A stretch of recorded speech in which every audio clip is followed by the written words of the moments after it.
I'm just about done completing a full re-record and remaster of all the courses in the RuneSoup Premium membership.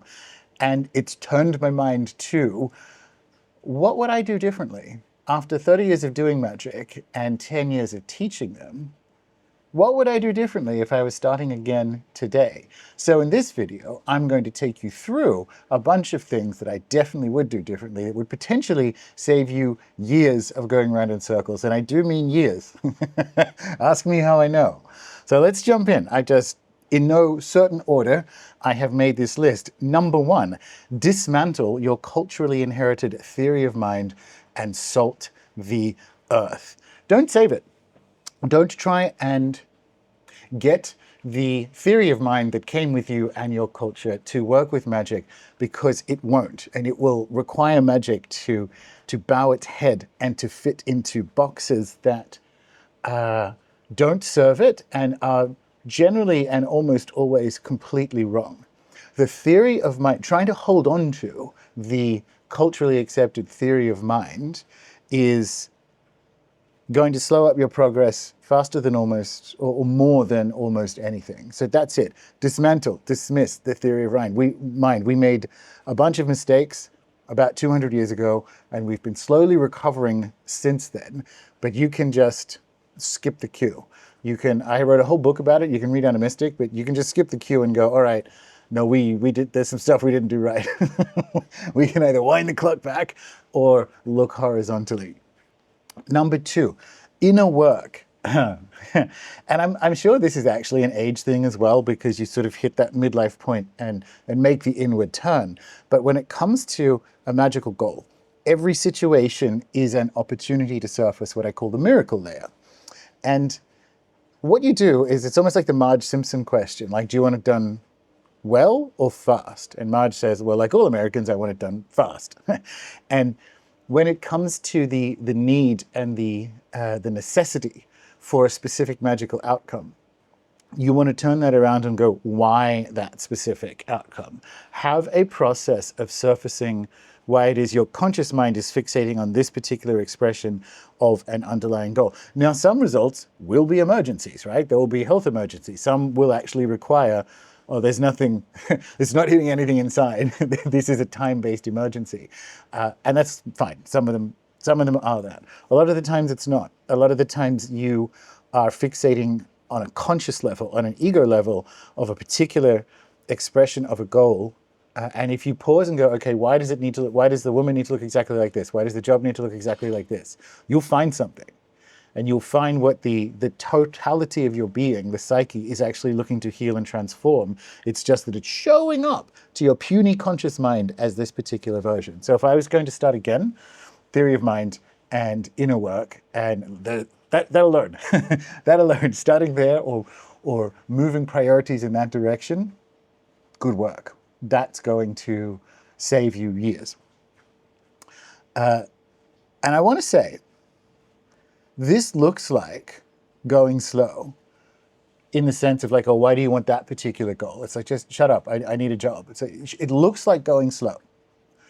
To pause and go, what is seeking to be expressed through me or healed in me in this situation? It's actually the fastest way to your dream life. It's almost annoying that that's true, but focusing on the inner work rather than the outer expression of them is going to get you to the dream life faster than chasing all the little baubles that the conscious mind thinks will actually solve a wound. And that's what it's doing. The next one is familiarize yourself with the source material. Get away from beginner books as fast as possible. They are all the same, except for mine, obviously. Mine's the best. That's the Chaos Protocols. But genuinely, this was also because I started magic when I was 13. And there wasn't a lot of more complex and richer books. A lot of them, every book, this is the impact of Llewellyn, and it's a highly successful model, is designed as if, what if this is the first book on magic you ever pick up? And you know the format. It's like there's 20 or 30 pages at the beginning about some kind of neo-paganism and gods, and then there's a self-initiation and a few spells, and then the last couple of chapters are how to start a coven. And I said, what? I'm just browsing here. What's going on? But you want to familiarize yourself with the source materials, and in a way, this is something I teach in the membership, because they are yours. There is a powerful cultural, at the level of the field, impact of not just like, actually, the Hermetica says that. Cool. This is your inheritance. The Timaeus and the Hermetica and the Solomonic grimoires and the blue grimoires, they are yours. And you are supposed to have them, right? So familiarize yourself with the source material. You'll also see kind of like who's swimming naked at that point, but it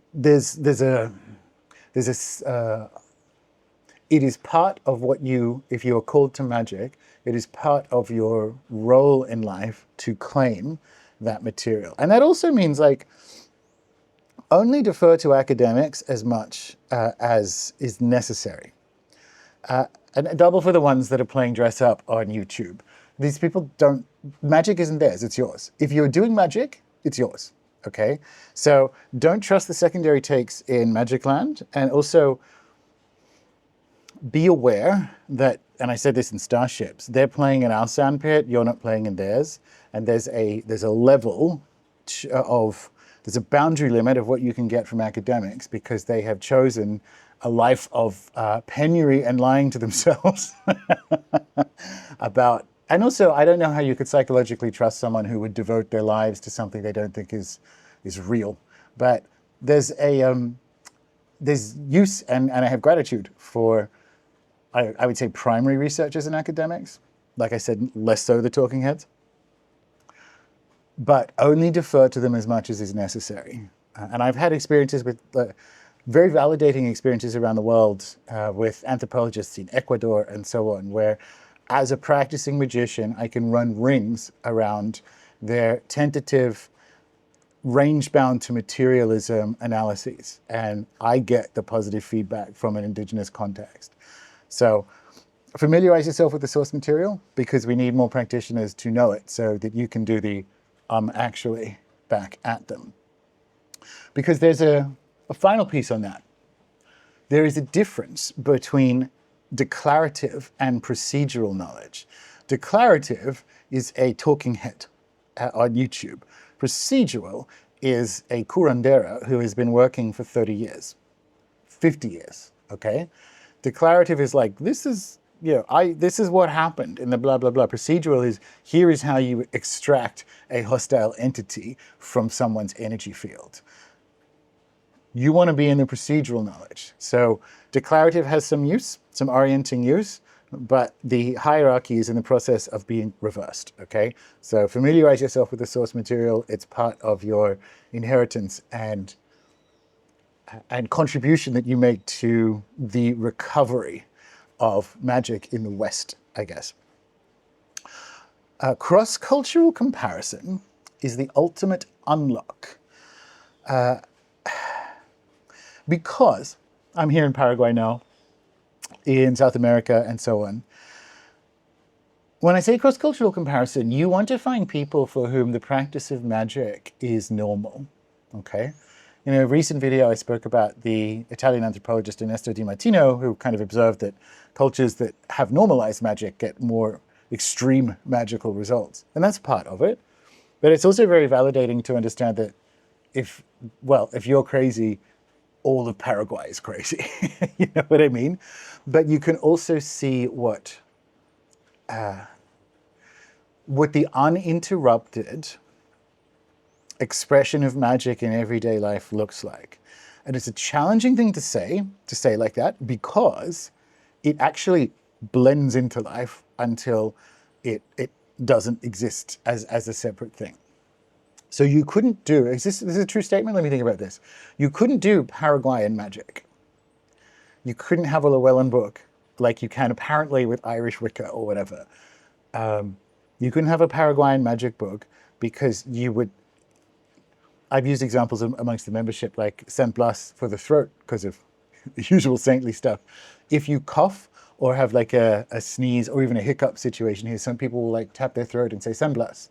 And San Blas is particularly in Asuncion, is like it's a big saint day here, and like a public holiday kind of stuff. You can do that, but do you see how the incorporation of saint magic into everyday life, the key is to see what that looks like, not to extract not to extract it. So cross-cultural comparison is the ultimate key. And the Kimbanda stuff that I do here, actually on the other side of the lake, I am here at the lake. It's about living in the tension of, that's not the right way of saying it. There's a level at which, because this is the most Catholic country in South America, so magic is real, but some of this stuff has its teeth again, and it's not performative 20th century feminism. And again, you don't extract that. Tyson Yunkaporta, who I'm obviously a big fan of and have been sharing his stuff for many years, talks about the difference between a product of thought and a way of thinking. The product of thought is the San Blas cough. The way of thinking is to incorporate spirit allies in the form of saints to assist in your healing. That's the way of thinking. That's what you find when you look horizontally. You don't go and extract and pick things up. So for me, I've always loved it. I studied documentary, obviously. I've lived all over the world. I used to work for Discovery Channel. I love the whole world, boom diada. So the cross-cultural experience has been my Cancer 9th house, Sun, Venus situation, midheaven conjunct. This is very much my energy of like learning about the philosophies of the world and metaphysics. So a big part of it is me, but nevertheless, understanding how, I don't want to say completely uninterrupted magic, because of course this is a colonized country, Spanish, but as anywhere, and a former dictatorship and all the rest of it. So it's not like this is some sort of magical paradise. There are no magical paradises, but it is nevertheless true that you can learn if you know what you're looking for in cross-cultural comparison, you can find tremendous medicine for your own practice. Pay more attention to physical processes. The West, this is surprising no one, the West is profoundly dissociative when it comes to the body. Women's bodies more, and we are talking about magic, so that's a big part of it, of course, but not just women's bodies, all bodies. All bodies matter. So pay more attention to physical processes. My own childhood trauma to do with this kind of stuff meant that I really didn't want that to be true. But it's true. And you don't have to be an athlete. You can be a mathlete, right? So what do I mean by physical processes? It doesn't just mean no fat people. It doesn't mean that at all. When I think about when I go on an Amazonian dieta, so in the dieta, it's a very physically extreme experience because you're essentially on a starvation diet, so that there is nothing in the way of you and the plants that you're working with. Obviously ayahuasca, but whatever, kumaseba, whatever other plant you're dieting. That is because they take the body seriously. They take the plant allies and the body seriously. And it's not so-called natural and even herbalism in the West. The majority of it is still very allopathic. It's still very got a sniffle, take a pill. Got a sniffle, use these drops. Feeling a bit sad, use these drops. And so you're still in almost like a one bug, one drug model. And it's also not going to do a whole lot. Not that, because I'm a big fan of homeopathy, not that it needs to be dose dependent all the time. Some things do. But that's what I mean by we don't take the body as seriously inside, and I'm sorry to say it this way, inside Western capitalism, because we do have copes, monetary solutions to the pain of dissociation. But that's taking the body and physical processes seriously. When you think about, and I love these, like I'm a big fan of journeying and so on, but when you think about the Western magic's version of trance states, not so much with like the drumming and singing all night, and more with, which is, like I said, I love it, a good lie down. Now that's still a physical process, But it's also the other stuff. So going to the Amazon and being in an extreme physical situation like that as part of magic. We had this in the West. We had it, you can think about Lent, but you also, if you consider, which you should, the monastic tradition a separate religion to Christianity, because it kind of is, like it's an ascetic version of it. We've had this for ages, so it's not so much, this is what I mean by you can understand by cross comparison. So take the physical body seriously, and that includes taking the dreamscape seriously, and that means, you know, no screens at night, all that classical stuff. But if you can tell yourself the story magically about, oh, I'm taking the body seriously because this is the magical implement while I'm in it, right? For as long as I have it, this is my main magical implement. What does it need? How can I best support it to support me?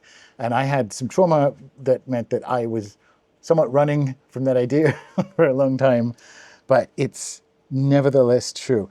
There's a secondary version of this as I'm saying it that I realized, which is I would have started on energy work earlier as well. And that, I mean, because I'm a shamanic energy healer, and hey, if I'd found that earlier, that would have been great. But even just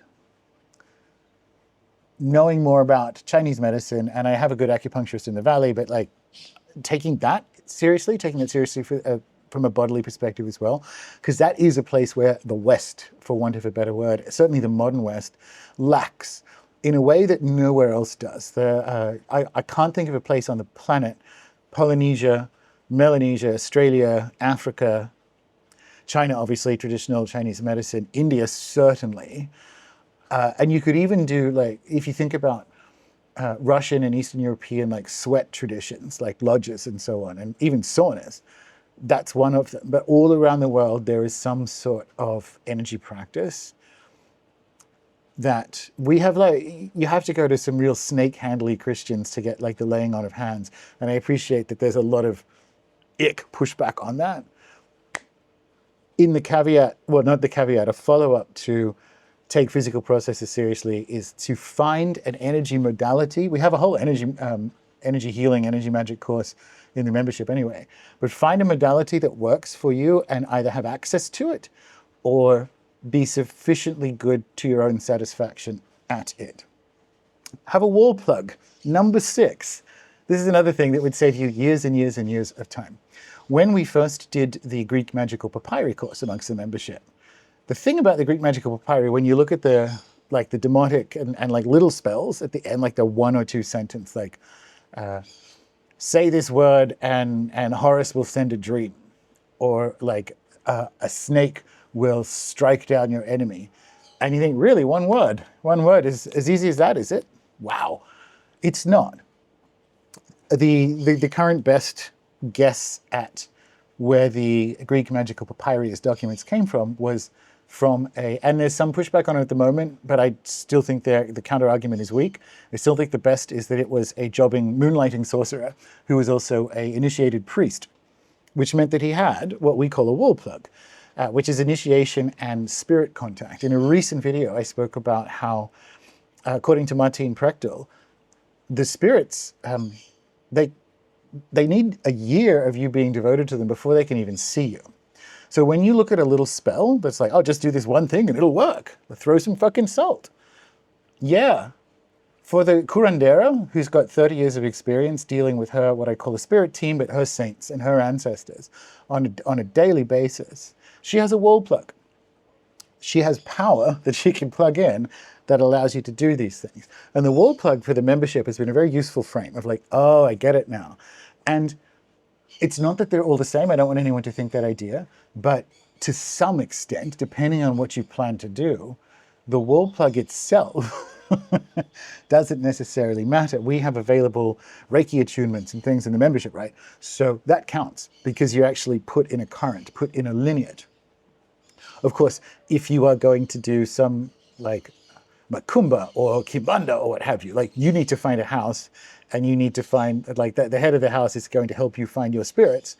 That's a wall plug. You can't just say you have that one. But prioritizing it that way is understanding, oh yeah, okay, so it's like I have all these appliances, which are these spells, but I need a wall plug, okay? And the wall plug is going to need to, and even the current and the voltage, again, I'm in a country that has a very different voltage to the one I'm usually in. This is the right metaphor for understanding why some of this stuff doesn't work, and one of the essential things you need to do moving forward. It's a step into legitimacy, but it is also making power available to you. And the next one, this is good, but what I would say is find your tribe at the level of the field. Yeah? So in the time I've been doing magic, we've gone from pre-internet, which involved postal correspondence courses, and when I say pre-internet, like using IRC to find a group of sexually problematic Wiccans in your area, or whatever. That might have just been my experience. So that we've gone from pre-internet necessity for an in-person group, let's call it a coven, to internet, when it's like, nah, I'm going to join an online coven, it's fine. And I'm not even being too mean on covens here, sorry about that. I'm going to join an online group, that's fine. To, whilst we still have the internet, post-internet, a big part of the membership has been making sure that everyone understands that the digital platforms that you join are there in fulfillment of a connection at the level of the field. And this is something that's come from, you know, March 2020 to 2023, the realization of, oh, you have a tribe. You really do. And it's not just the premium members, okay? Like I talk about how when I think about my own tribe, it is the members, but it's also Charles Eisenstein's people, Solari people. Do you know what I mean? Like the people who are in, you have a community at the level of the field. And we have a tremendous amount of frontier science supporting the idea that that is a very real statement. It is not wishy-washy in the slightest. And you can feel that. We do a lot of those exercises, but you can find your community at the level of the field. And that's just because that's how it is now. That's how it is. We don't ever go back to a pre-internet world.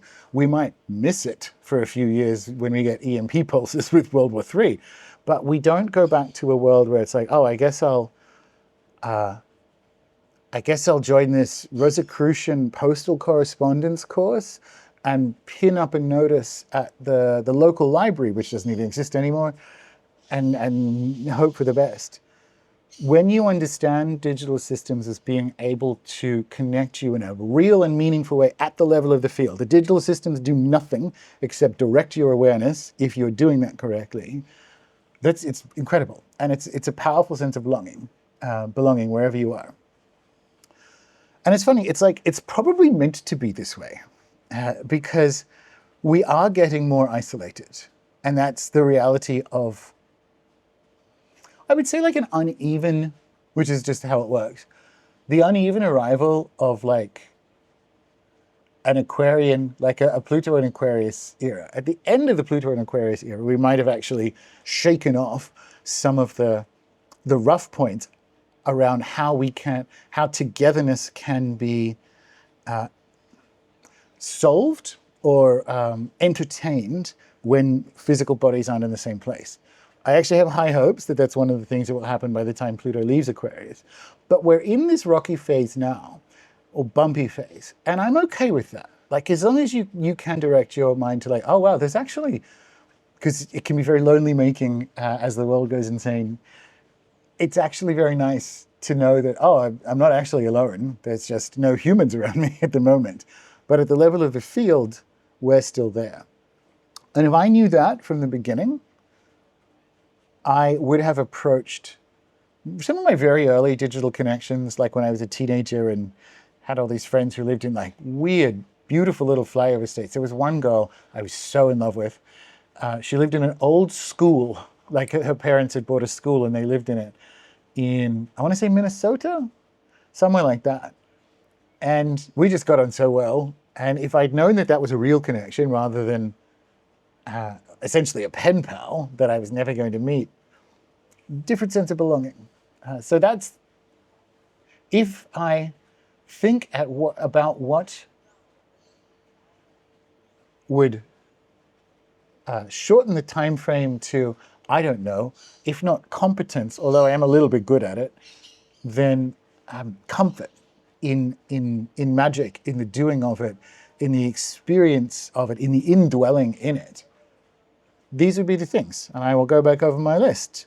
Dismantle your culturally inherited theory of mind. Focus on inner work. Familiarize yourself with the source material. Cross-cultural comparison is the ultimate unlock to your own legitimacy. Pay more attention to physical processes. Have a wall plug. Find your tribe at the level of the field. And there's a final, almost bonus one, which is decide why, if you look at that list, but just in general, why you would even do magic in the first place, when basically any other hobby, like, is it a hobby? Because there are cheaper hobbies like golf and heroin that may fulfill that, may scratch that itch. There are other ways to recruit pseudo-specialness that won't blow up your life quite so much. So that's a final word to sit with, like, wait, do I actually want this? Because it is when you do it right, it's a lifelong love affair. Yeah? And I would, what have I got written here? Take up space for this. The universe tastes so much better. This is the price. If you choose magic, or the reward, if you choose magic rather than golf, the universe tastes so much better when it is queer and eerie and alive. And that's what you get for it. And that doesn't even need to be good experiences. Like, honestly, one of my peak magical experiences was an off-the-chain seance that I was definitely not qualified to convene as a 16-year-old underage drinking in my friend's house. That was so good. But like, real horror movie stuff. The windows slam opening and closing, and oh man, it was. But when I think back on it, I'm like, yes. If that kind of thing, not exactly that, I would not do that now. Well, when I do communication with the dead now, I do it with a bit more maturity and a bit more responsibility. But nevertheless, knowing that that happened, the universe can do that. If that lights you up, if that gives you a charge, then this is for you, and you should take those steps. You should use any of the suggestions here to heighten that or shorten that process to a sense of belonging. And if that is for you, you should watch this video next on the 20 things I learned doing magic for more than 20 years.